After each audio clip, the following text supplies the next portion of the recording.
Well, hello and welcome to our backyard garden here in the South Carolina upstate. This is episode 38 for the year. Today is the 25th of October, 2024. It's a Friday. I was starting to say early evening, but it's actually only about 6:30 right now, which doesn't quite seem like evening, but another beautiful day. We've had a string of these ever since we had Hurricane Helene come through here a few weeks ago. The weather has been just one beautiful day after another. It was about 75 degrees today and not a cloud in the sky. So we should have enough time to get the video in before we get into twilight. And we're going to start here as we always do on the side of the house. Not much to show off here. These are all irises. So in about 6 months, we'll be really looking at these closely with all the flowers that'll be coming up. Also have some things that we need to pull out, some hollies and canna and a few other things that are kind of annoying, but it's part of every garden, unfortunately. Got some daisies here. I had said last week I thought they were peaking right about that time. They are well on the way out, and this probably will be the last week that we have these. They tend to come very quickly. The flowers are usually blooming just for a couple of days and then they're gone. So enjoy these while we have them. Just about everything else here in the upper part of the garden is done. We had a lot of cleome over in here. They're all finished. We just have a couple of cleome left that are still blooming, and they're worth looking at. Cleome is kind of an interesting thing. We've been talking about this all year because they've been a very prominent part of our garden for several months, probably about 6 months now. About May they started to really come out, and we have a huge one down here growing up out of the stones, but we have others that are just getting started now. They don't really have the usual timetable that a lot of plants have, a lot of flowers, and that they once they start to come up, they just come up on their own schedule. And we have ones obviously right now that are getting started as if it was May right now. So they're a fantastic little flower. They just grow from seed, and excuse me, and they don't take any maintenance at all. And as you can see, a lot of them are growing up right out of the right between the stones in our fire pit or the stones around the fire pit. They will grow just about anywhere. So highly recommend them. They're beautiful flowers, very colorful. We have both a kind of a deeper purple and a lighter pink variety that we see pretty commonly down here. As we work our way down, just about everything through here is finished for the year. Hydrangeas are just left with these big seed pods. Even our butterfly bushes appear to be just about finished. There's a little bit of color left. A couple of these bright purple flowers, but not a whole lot going on there at this point. This one is completely finished. We do have a few small zinnias that we grew from seed, and what I believe are some celosia right here that we just put in about midsummer, but they're doing reasonably well. Also some vinca down in here. Otherwise, about the only other things in this area of the garden are the rhododendrons, which are giving us their big fall show. This one in particular, this one is almost as bright as it is in the springtime, which is really impressive.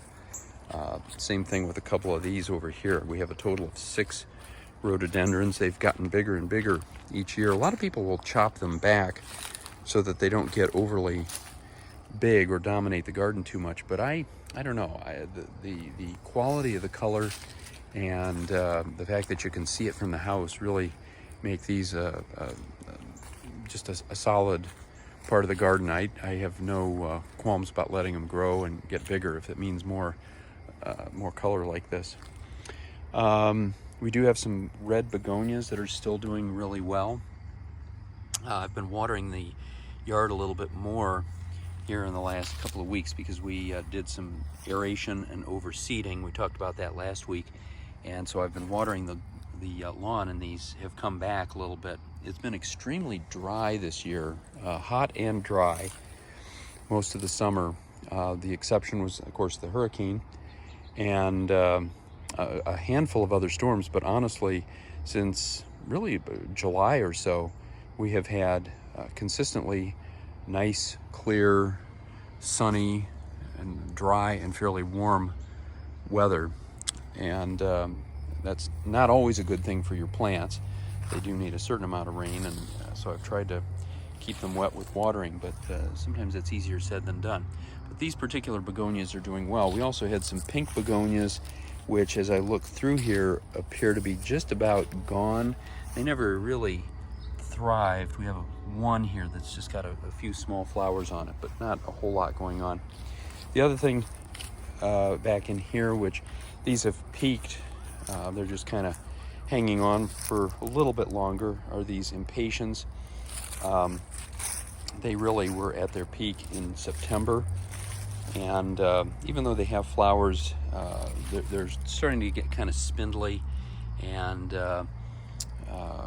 they respond as much to the shorter days as the actual temperature. Now, they will die instantly as soon as we hit a frost, and we haven't had one yet, but we got close. We got down into the mid-30s a couple nights about a week ago, but right now we do not have any frosts on the forecast up through about November 7th. So we'll still have some flowers yet for a couple more weeks, which is really nice. Last year we had our first frost in mid-October, so we lost a lot of flowers early on, which is very disappointing, of course.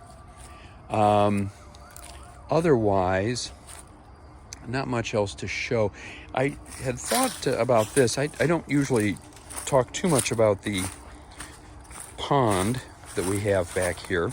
It's an old farm pond. They dammed it up and probably 100 years ago. But we do get some beautiful color really at all times of the day. It's probably not quite as bright right now as it would have been when the sun was high up, but we have a lot of deciduous trees across the way, and we get a lot of color. It hasn't quite kicked in. I'd say maybe another week and it'll be probably at its maximum color. And this is a big plus for us being in the South now. We used to be in Ohio, and up there the leaves were all gone by Halloween, and here we've still got most of the leaves still in place, and most of them are still green. We have a few trees that have lost their leaves, like these birch trees here by the water, but most of them are still green, and that is that's nice. I don't enjoy the period of time when everything is kind of brown. So big advantage of living in the South. Some more daisies here, some vinca. Again, I think they are responding to the shorter days and some of the cooler evenings. We're not getting the large numbers of flowers that we were earlier. Now the zinnias here, these blood red ones, are still doing really well. They're not huge, but they are very colorful, and you can see them nicely from the house. And then of course we have our big knockout rose here. If you've been watching any of these videos through the year, you know that this was many times larger until beavers came along and chewed the whole thing down. But it has come back in just about 2.5 months, complete with flowers. So I think next year is going to be a really good year again for this plant. And the fact that it got knocked down gave all these irises a chance to thrive. You can see them coming up. We had a few in there, but they've had a chance to spread since they're getting some sun now. So that was kind of cool. More daisies through here. We have, actually you can't really see it too well. Maybe if I close in, we've got a few red roses up on our climbing vine there on top of the trellis. That's on the left side. On the right side, we have a pink climbing rose, but it's just about done. I think there's one little cluster or two up there on top. Of course, we'll see these much more prominently in the spring. But even now, at this time of year, to be getting flowers is really nice. Some really big vinca through here, still doing pretty well. Kind of a mixture of the purple and white. This climbing rose is still, even though it has some problems with black spot, as you can see, it still has a nice big bloom on it and a couple bud. Couple buds up here. So by next week we should have some more flowers. We have a hibiscus here that's the plant itself is doing well. It's got a couple of buds on it. Hopefully they'll bloom before the frost hits, the first frost, and so we'll wait and see. But unfortunately, this has put most of its energy into growing big with the leaves. We haven't had a ton of blooms off of this one. We had some off of a smaller one over on the other side, but it's about done for the year. More zinnias over in here, more vinca, and then some roses, little tea roses. This one right here, this beautiful pink one. It doesn't put out large numbers of flowers, but when it does, they're very pretty, and this red one as well. And then behind that, you can see some clematis, and some more back on the top of the fence there. We have 3 or 4 different colors of clematis back here. Of course, spring is their main time, although they're doing some secondary blooming right now. And then over here we had a huge butterfly bush. This thing is massive. It looks like it is finished now. Last week it still had a fair number of blooms, but they're about done now. Most of the other plants in this area are finishing up. We had some zinnias, bright purple ones. If you look back at about 2 months ago, our videos showed just bright purple all through this area. One little balloon flower that's still out, surprisingly. I thought these were long since finished up. Still got some marigolds back there, some more zinnias, a few big clematis up on the fence, although it's not doing a whole lot. Some smaller roses here and there. Looks like, actually, now that I'm looking, interestingly enough, I don't know what did this, but this is just since last week. We had a little ground cover rose right there, and it is gone. I don't see any evidence of it. So something came up and chewed it down to the ground. We had that problem actually with both of these. This white knockout was chewed down to the ground, and this red knockout, same thing. They were both pretty good-sized plants last year, and they've just come back on a very small scale. But this one, just since last week, has been ripped out by something or someone. We don't know. Back here, this is just wisteria that will bloom next spring, and weeping cherry that is doing reasonably well. It needs to be trimmed back a little bit. We got down in this area a lot of canna, which are for the most part done for the year, but we do have a few that are still blooming with their beautiful tropical yellow flowers. It's about all that's left on those. But we're going to have our work cut out for us next spring. There's been a lot of infiltration into this terraced area of the backyard, which should be primarily irises and daylilies and black-eyed Susans. But we've gotten all these canna that have infiltrated, and even a maple tree and some other things, and we have to really work at getting those out next year before they take over. And in 1 year, plants like that are so invasive can take over a garden in no time. So you have to be really careful along those lines. Now we will head back up towards the house and go through this last little section of the garden. Again, not a whole lot to see here, although this purple rose, magenta rose, has one bloom on it right now. Very, very fragrant. You can see with all the dead flowers on here, this about 3 weeks ago, this was absolutely awash with color. It was gorgeous. The rest of this part of the garden, though, largely done. Do have a few tiny buds on this yellow knockout, so we might get a few more flowers before the end. Back in here we have, you can see, a couple of little cherry tomatoes. It's worth plucking those. They actually look pretty good. About half the ones that we pluck are have already been kind of chewed on by various pests, but these two look really good. A couple more of those celosia back in there, hard to see, but then up in here some marigolds, bright marigolds, doing extremely well. They're not quite as red as they appear on the screen. They're more of a kind of an orange color, but they're doing very, very well. Still a few zinnias hanging on, and up here some more clematis, giving us their second wind on top of a lilac bush. And then some more zinnias, and let's see what else we have here. That's mainly what's doing well right now. We do have to look up to see this. Two beautiful lavender roses, absolutely gorgeous.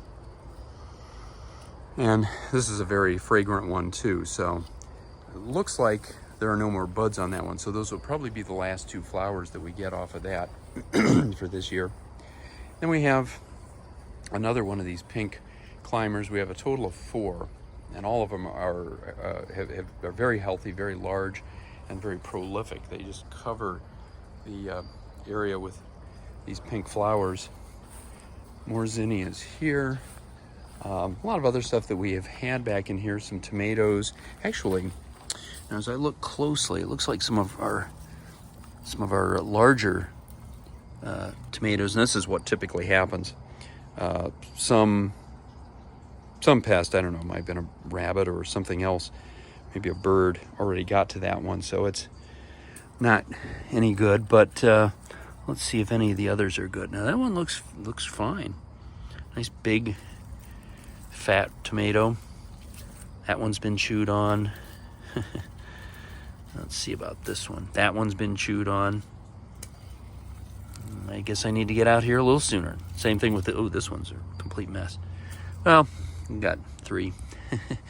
Far fewer than we had last year. We had just tomatoes everywhere, and we really have not gotten a lot this year. I'm coming in under the deck here. These are all tomatoes, but they don't get a lot of sun, unfortunately, so they haven't put out too many actual flowers or tomato fruit.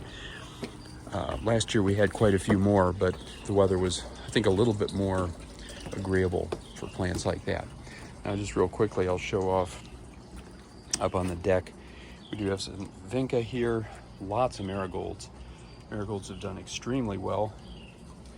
And geraniums and petunias in this little arrangement.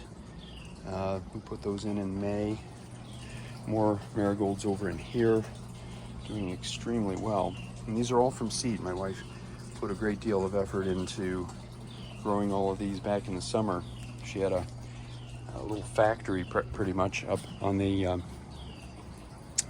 table over there where our cat Furball is hanging out at the moment. He likes being on camera, as you can tell. But all the marigolds that you're seeing here are from seed, and they've done very, very well. It's a lot of work, but really paid off. They're much larger and much healthier than most. We also have a few morning glories. I've talked about those in the past, but they're all pretty much done for the year. Not much left to show there. So that is it for our backyard garden, and we're going to keep doing this until there are no more flowers to look at. Probably a couple more weeks at least, maybe even as close to Thanksgiving as we can get. So until next time, hope it's sunny wherever you are, and happy gardening.